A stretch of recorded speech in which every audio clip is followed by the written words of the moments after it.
everybody, and welcome back to the channel.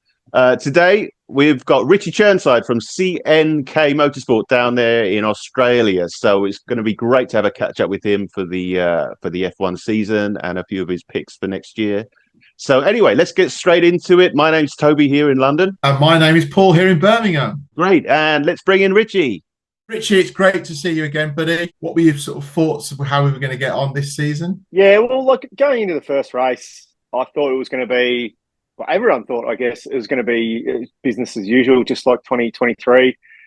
And Max did that in the first three rounds and ran away with the first three races. And I guess everyone just thought, let's just wait for 2026 with new regs and hopefully something changes then. The next 2 years will be a cakewalk. But it started on our very first podcast in Australia where we saw that the Red Bulls are vulnerable and Ferrari and McLaren are there to pick up the pieces. And if you cast your mind all the way back to March, well, we actually picked it on this podcast and we said it's going to be a Ferrari versus McLaren battle for the rest of the year. I mean, we hoped with fingers crossed, but we foretold the future a little bit there. But I don't think any of us three thought it was going to be Ferrari versus McLaren. I still thought that was going to be the blip in the radar of an otherwise Red Bull season. But I guess from Miami, even things started becoming a little bit different, and it really did become an instant classic of a season. I didn't think we were going to have that. I really didn't. I thought we were going to be, McLaren might pinch a race, Ferrari obviously pinched Melbourne,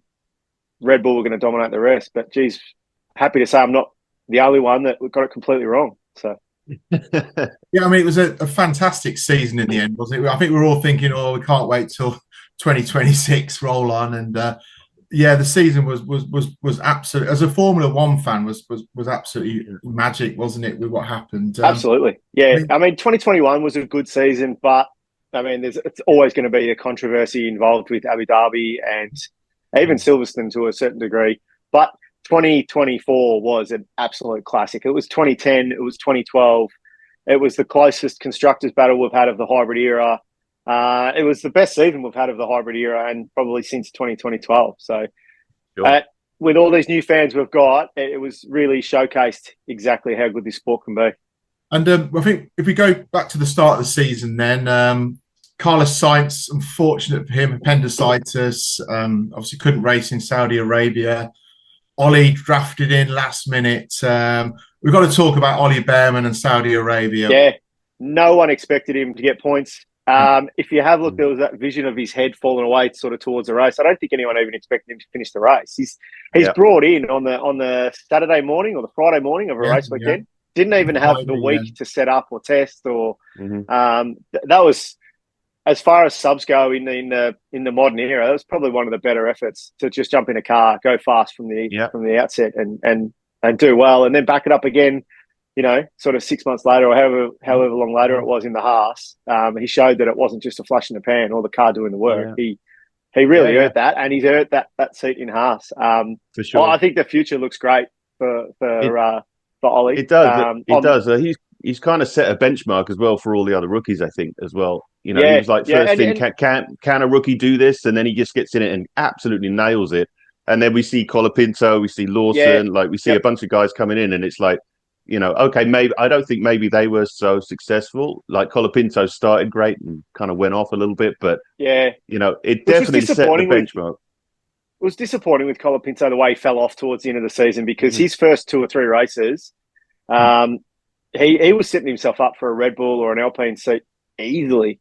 And it sort of fell back into that, well, that's what we expected from a rookie sort of thing. So that was disappointing on his behalf. But next year, I think with Doohan coming in, with all the rookies coming in, it's going to be pretty dynamic in that lower mid pack sort of battle. Sure, Kimi as well. Antonelli's coming in. I mean, that was a bit of a disaster for him at Monza, wasn't it? That was unfortunate. I think that's just the pressure that he and the team put on as well. Like in Italy as well. If that had been in Mexico or in Melbourne or anywhere else, it probably doesn't pinch that brake. And disappointing of where it was with went off into the barriers. If it had been another corner somewhere where it was a wider runoff, then but for sure. Yeah, in saying that, with the McLaren, with the Mercedes battle next year, it's going to be a lot of pressure on George to be able to develop that car all alone without sort of Lewis there to guide him through that. and also to lead that team. So it would be good to see Mercedes fall back to a say off 5th or 6th. Yeah, and struggle. Last would be good, mate. Last would be fine with me. Yeah.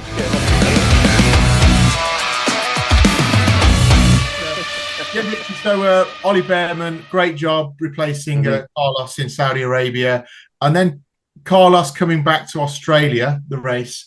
I mean, I heard he was in a lot of pain. He coughing, he was pain, sneezing, he was in pain. But suddenly, these guys can then drive a Formula One car just like that. Yeah, it's incredible. Incredible comeback, wasn't it? And again, going back to that chat we had at Albert Park on I think it was the Friday, I said, it'd be a great job if he can get through the race. And then he absolutely smashes it out of the park and wins it. So, these guys are super fit. They're superhuman. And for Carlos to do the job he's done this year, knowing that there's a full stop on the end of this year, he's done pretty well. To sneak, he had 2 wins this year. It's his best season. That shows the character that he's got and the pride that he has in his work. For sure. But Australia would definitely have to be one of his highlights. Coming back from that surgery, that was an awesome effort. Yeah, absolutely. Our next win, which was Monaco, which was unbelievable, with Charles winning at Monaco. We may never think we were ever going to see that, but that was fantastic. To get that monkey off the back for Charles gives me goosebumps thinking about it. We've said a dozen times on these chats, he's our boy, he's our product. To see him do so well there in Monaco, but for his sake, for his supporters, his family, especially with the well-publicised luck he's had at that race, or lack of luck he's had at that race, to come through and win it, it was it was brilliant. And if you didn't have a tear in your eye that afternoon for you guys, that night for us, then you're not human. That was awesome. Yeah, it was. It was very special just to hear him on the radio, and see how the team reacted and the locals reacted. Incredible. But like you say, it was the monkey on his back, so he's it's off now. But it's so special, and happy for the guy, happy for us, happy for the guy, really. So.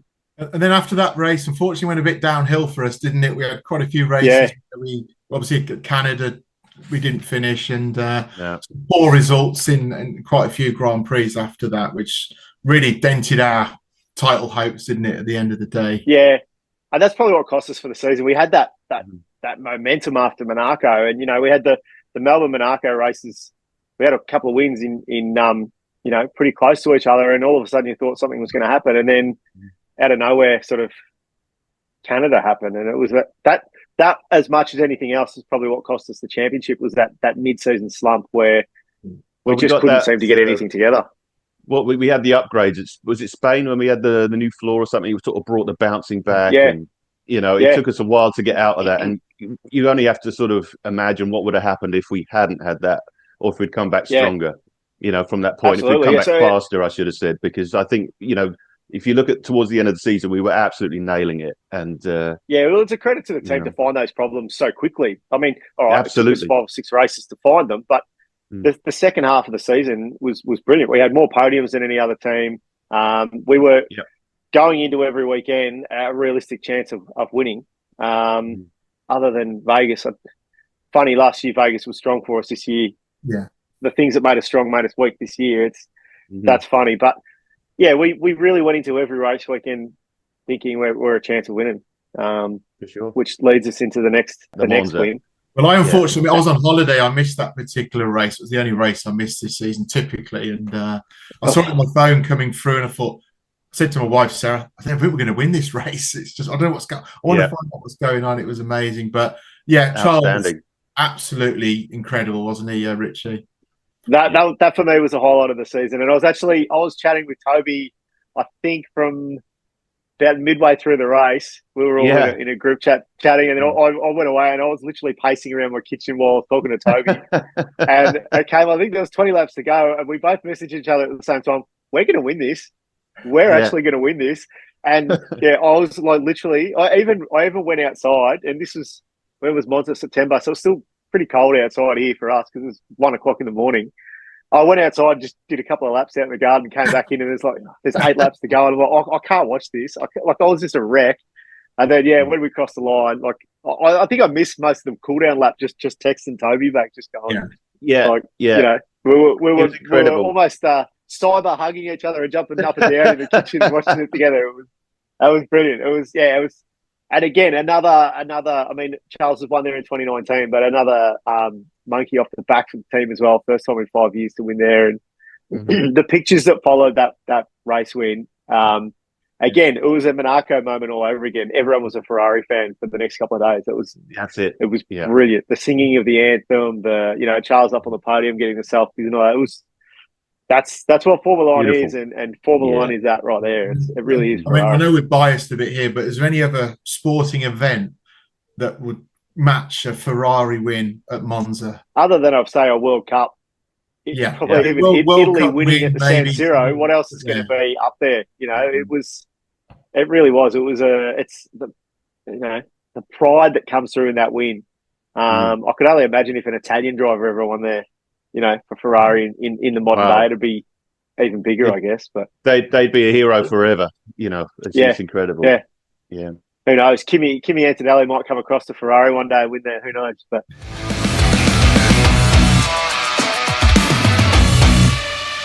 moving on to our next win, the US Grand Prix. We had a 1-2, Charles and Carlos. Verstappen and Lando sort of moving out the way for Charles to come through. That was brilliant. Quite a standard win in the end, didn't it? And that was another good race for us in Australia because it was on at like 7 o'clock in the morning. So, right. It was a nice early watch for us. But that was like you say, I like a boring win. Boring wins are great because it means the heart rate stays down and it takes you back to the Schumacher eras where you can just sort of sit back in the couch and you can actually enjoy it. You're not, the heart's not pumping out of the chest. But that was I suppose what got the season back on track for us. Well, not back on track, but in terms of it gave us that next block, the South American block, where we got some good results and kept us in touch with McLaren and Red Bull. I think it may have even been one of those races where we overtook Red Bull to get into second place. So it was, it was a really good little block of races. The Circuit of Americas. Good to win in Mexico as well. Obviously a big Formula One country. With obviously Carlos winning there. So great to see Carlos winning, considering obviously he was leaving. It was a great race, and obviously, as we mentioned before too, M2M's got a big Mexico City fan base. So Ferrari's pretty strong in Mexico. So that was good. I think the last win we had there was Prost back the first time they used to race there back in 1990, you might be right I believe. There. So it's good breaking a lot of these large spells where we haven't had wins. It's been good this year to break down some of them. What do we have? In the end, we had 5 wins, which is our most successful season since 2018, I think. Since when Seb and Kimi were trying to fight Lewis for the title. So that in itself is a good platform for next year. So it's good to have a season, like I said before, where 5 wins. Every couple of weeks you're almost expecting a win again, which is the way it should be for us. And then sort of moving on to the last race of the season, Abu Dhabi. I mean, I think we all sort of expected it's going to be really tough to catch McLaren, but we all hoped. But it really didn't go our way, did it, from the start? Yeah, from Friday afternoon when Charles copped that the 10th place grid spot for grid penalty for replacing a battery. That just took the wind out of all our sails. Like the Abu Dhabi for us is a midnight race start, and I'd been priming myself all week to stay up for this one and just go to work on Monday with 2 hours of sleep or something. Because I just had such a feeling that we were gonna 1-2 this, we were gonna win the constructors. It was ours, and then Friday afternoon you're just like, what's the point? I'm not a defeatist, and to be honest, that was probably one of Charles's best races he's ever had. But yeah, when you cop that, you sort of think to yourself, it was 97, 98 all over again. You build yourself up for this, and then something happens. Shuey stalls on the grid in 97, and then Villeneuve turned into Schumacher in 98. Is that what we're going with? But it was or other way around. Sorry, other way around. But it just had that vibe of just the wind getting knocked out of your sails. But look, it was a great race for us. Double podiums, always good. Not when we finished behind McLaren, but it was good for Carlos to get a podium on his last race for Ferrari. And absolutely, like I say, that storm back through the field from Charles, which, look, he was lucky in a couple of people were getting taken out in front of him, but still, you've got to keep the car on the track. And I think that footage of his first lap was brilliant. Yeah, absolutely, yeah, brilliant. yeah. Just I don't know. It was I don't know what turn it was. Was it turn? I can't remember. Turn right on the first lap, right at the start, wasn't it? He just like hit about like 4 or 5 cars. Yeah, just goes around the outside of about. Yeah. And then the radio message where he's just like, woohoo! Like, it was just that was great, wasn't it? Yeah, I actually got very excited. Like when I saw him pass those cars, I was like, right, we've actually got this. Like we could actually make this happen. And to get to, like you say, that drive back to to third place, wasn't it? And Carlos in second. He was hanging on, I thought, to Lando really well. And then it just wasn't possible, was it? But we're all hoping and praying that McLaren was going to just spit its insides out. I know. You just wanted to see some smoke starting to come out of the back of it. Some old school days of or Monza 99.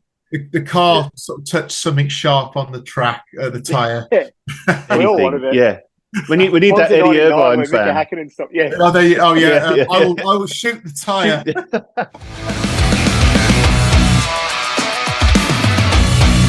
All right, so Richie, we had so many amazing races as we talked about this year.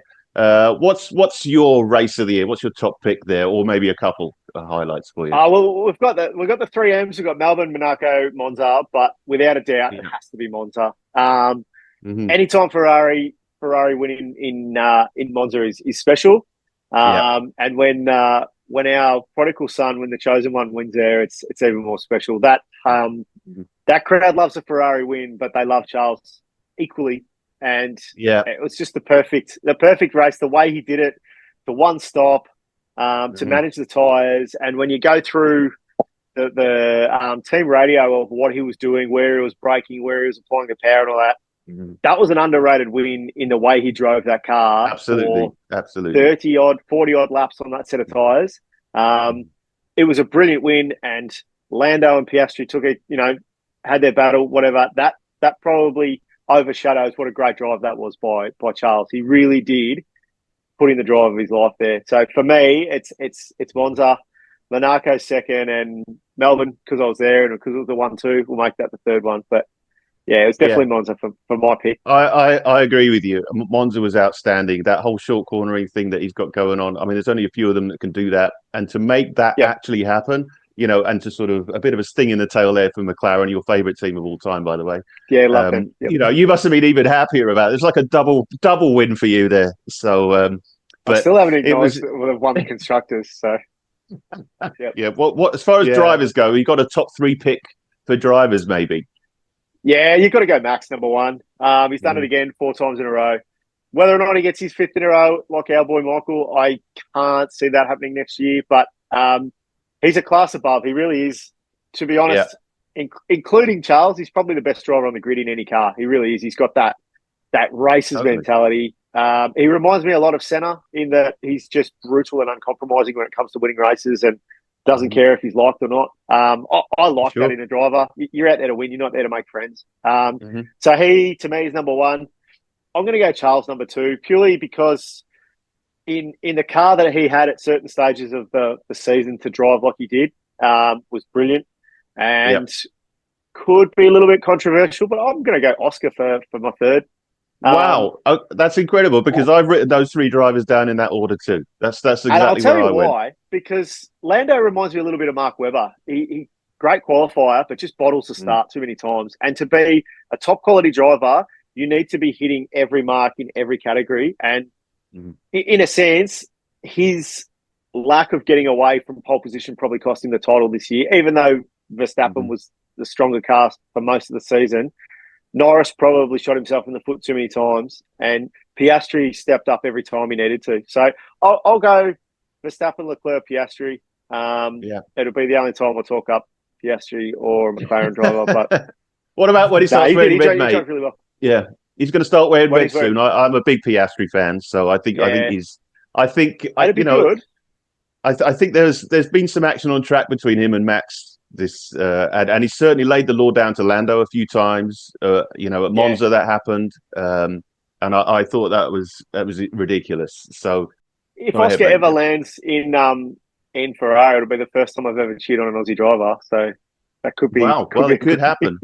Yeah. Okay. Well, I did have a soft spot for Mark Webber, but only because it was that Alonso period that I was still trying to warm to. But I honestly think next season plays out really, really different for McLaren in that Oscar's not going to put up with that next year. The whole papaya rules or whatever you want to call it, where he's pulling aside for Lando, right out of the box. You're going to see his manager's Mark Webber. Mark Webber's social media handle is Aussie Grit. We've talked about this before.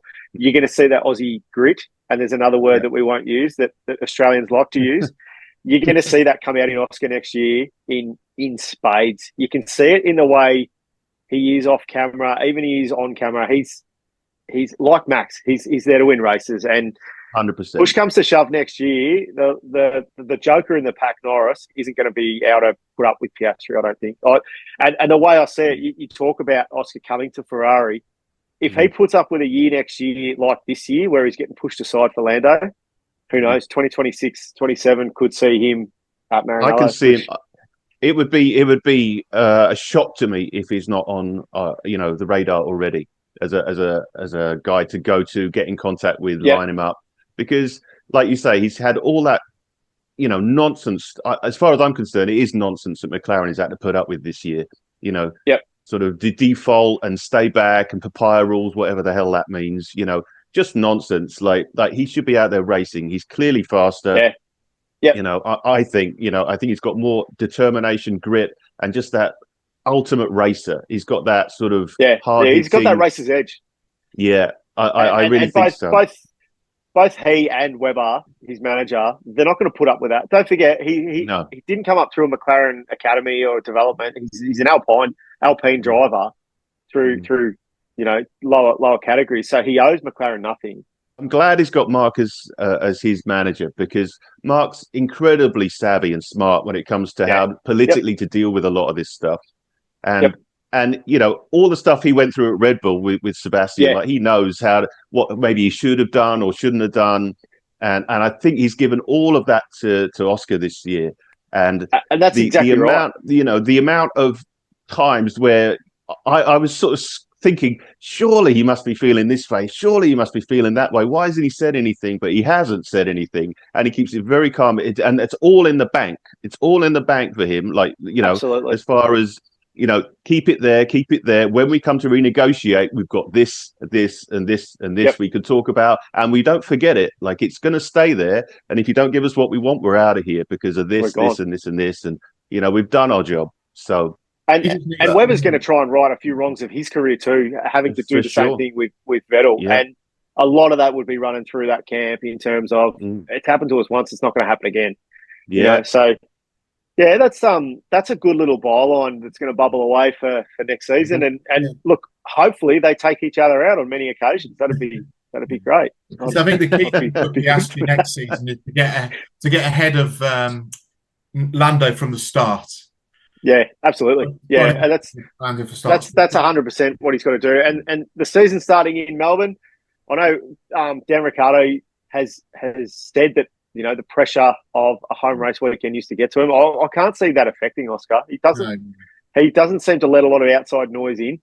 No. He's he seems pretty focused. So if McLaren do have a rocket ship for next season and he gets a win first up in Australia, which would be mental to be there to see that, but hopefully it's a Ferrari 1-2 weekend and we don't see it. But if he gets a couple of race wins or even gets the better of Norris in the first 1 to 3 rounds, then McLaren surely have got to start looking at things themselves.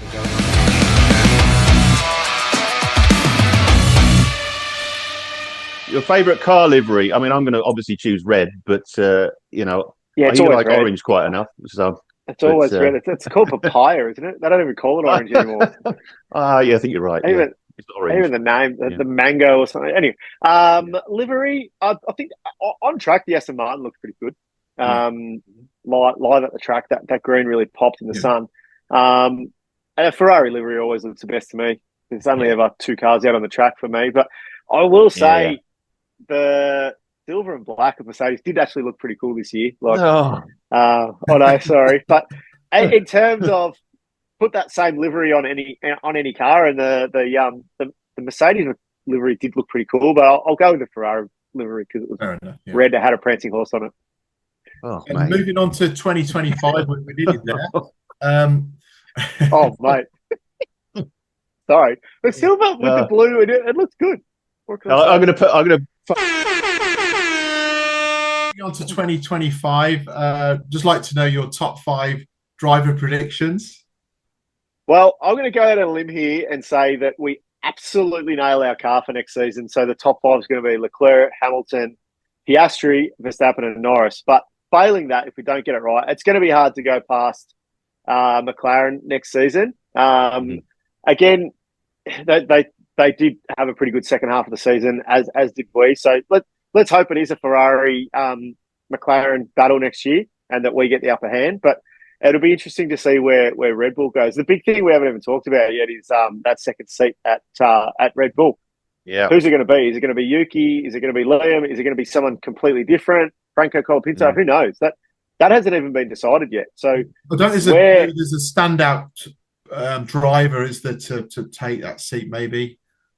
I think they've got to go with Yuki because Yuki's a Honda product, and Yuki would. I think Yuki would be happy to pick up podiums and sit in behind Verstappen. I mean, no driver's going to be happy to do that, but I think he'd accept that role more than say he's really Lawson pushing it, isn't he? Because in the test they did last week, he was saying, "I feel really comfortable in this red." Yeah. There's not a lot I have to change in this car, so I'd like to see Yuki in there. He's pretty cool, and he speaks his mind. You know, how many times has he been warned for swearing on the radio? I like that. I don't like robots. I don't like George Russell. I mean, I don't like robots, so I like to see someone with a bit of personality, and it'd be bloody good to see a Japanese driver get a podium too. It's been.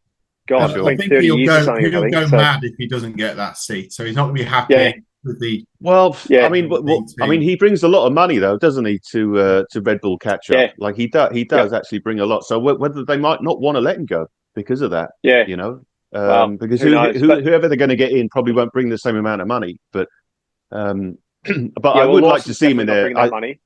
No, exactly, but I do. I think he deserves it. I think he deserves a shot at it anyway because he's been there, and other drivers have been next to him and come and gone, and he's kind of schooled them all, really, hasn't he? Let's be honest. Yeah, he has. When you have a look at the standard of those drivers too. You got Ricciardo, De Vries, Gasly. He held up well against Gasly. Right.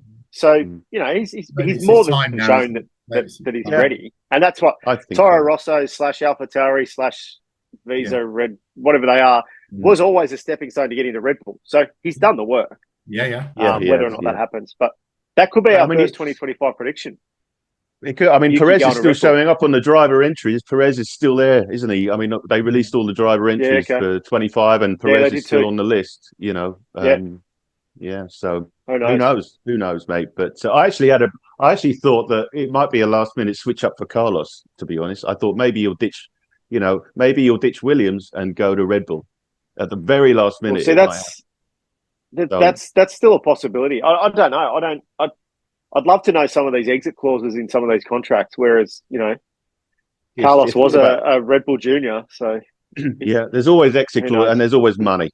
That's the thing. Absolutely, mate. Contracts have been bought out since the '80s, so they'll continue to get bought out if need be. I thought honestly, what I thought would happen when all this Perez talk started happening, I thought someone's going to go to, you know, if I was, I don't know, in a position to negotiate for them, I thought, why don't you go to Williams and say, you keep Colapinto and we'll have Carlos, you know, at Red Bull, and whatever money you want as well, here it is. I mean, it's Red Bull; they can afford anything, right? So absolutely, so it's like definitely. I just thought maybe that would. I mean, it hasn't obviously looked that way, but who knows? It's Formula One; anything could happen at the last minute. But I just want to see Carlos do well for his career. I don't want to see him at the back or midfield. I think he deserves more than that. I think Williams are on the up. To be honest, that's one of my predictions for next year. Is I honestly think they'll podium next year. Two drivers developing a car as opposed to, like, let's be honest, Albon's still only a mid-pack driver. So they've got a quality driver. It's the first race winner they've had since Massa, I think. So First race winner they've had in 10 years to help develop a car. Carlos is going to help steer that with Vowles there as well, who's won 8 championships at Mercedes. It's a long-term project for them, for sure. Yeah. It is, but they could see some fruits from there later this year. Yeah. I'm not sure. I'm not sure about that, but I think 26 will be a different story. But this year, I'm not sure. I think they'll still be midfield, at best. But who knows? Again, but that's my only because of the rules. You can't develop this car anymore. It's got to where it's got. They might close the gap, but I don't think they'll be dominating or podium because people are ahead of them. We're ahead of them. That's what's going to make 2025 such an interesting season too, because it's the last year of this cycle of cars. So you've got new regs coming in 2026, totally new cars, new engines, power plants, whatever you want to call them now. So we get to a 2013 season and a 2005 season, when the last season of the V10s, where do you develop all the way up, or at some stage of the season do you go, we're out, we're focusing on next year? These last seasons of engine regs are either hell boring or hell interesting in terms of that development race. I did see a James Vowles interview, and he said we don't care about 24 anymore, and we're not caring about 25. It's all about 26 for us. And he said he said we're just not doing it because there's no point wasting energy and money on that. Like, we're looking at 26. We've got Carlos coming in. If that's the case, then next year, is it just a testing season then? I think so. But like I say, that could have just been all talk. I don't know. But he seems a pretty straight up, says it as it is kind of guy. So, and I'm sure Carlos knows that, and let's be honest, the car isn't suddenly going to be that much better, is it? So, 100%, 100%. But when you've got a race winner helping to develop that and helping and stopping a design team from going all the way down that path when path's a better option, you've got someone who knows what it takes to win races in of course. Not the best car as well. So that's going to be a help. Yeah, it's not going to magically make them 2 seconds a lap quicker, but it might help them not be 5/10 slower. For sure. Yeah. So Richie, 2024 nightmare season. I'm sure most would pick Perez. Had a real terrible time this season in the Red Bull. Who's your prediction for 2025? You think it's going to have a tricky season? Yeah, well, this is going to be a tough one for me to say, and a lot of people will probably think that I'm an Aussie hater, which I'm definitely not. But I think Jack Doolan's going to have a tough season in 2025. I think it was probably a mistake letting him race in Abu Dhabi. He should have started the season fresh in Australia next season. Tough first race at home with the mountain of expectation that's going to be there for him. Whether or not Alpine have the car for him, I just think he's not quite there yet as an F1 driver. I think he's going to struggle, and I don't think Alpine's the sort of team that is going to stand by and let him struggle and let him find his feet like a few of the other teams. I fully expect to see him replaced, probably, if not before, at the summer break. Right. Wow. Okay. We'll keep that in our heads. Pretty damning review there, or predictions, I should say, for the do-bags. Yeah, look, and it's not something that sits comfortable when you're sitting here and saying that about a fellow Aussie, but the pedigree of other drivers who have come into F1 in the last couple of years, especially as we talked about Ollie before, Kimi, all these sorts of guys. I just don't think Doolan's had that same sort of background that some of these other drivers have had. So, and you compare him to Oscar. Oscar's won in everything he's been in, streeted everyone in F2, F3, and fitted in really well first up, albeit in a better car and better team. But yeah, I think Jack's going to be a week by week storyline for next season. So.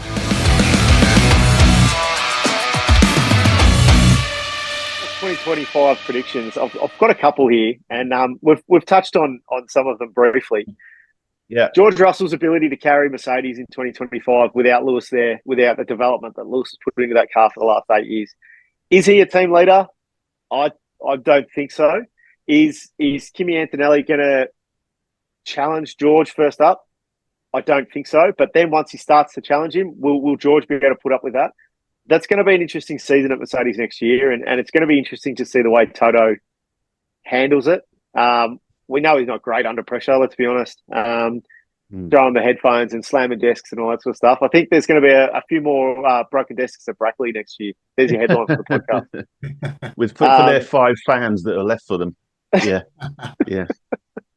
Another one. Now, this is hopefully with a bit of a link back to us. I think Ollie's going to do better than Ocon at Haas next year.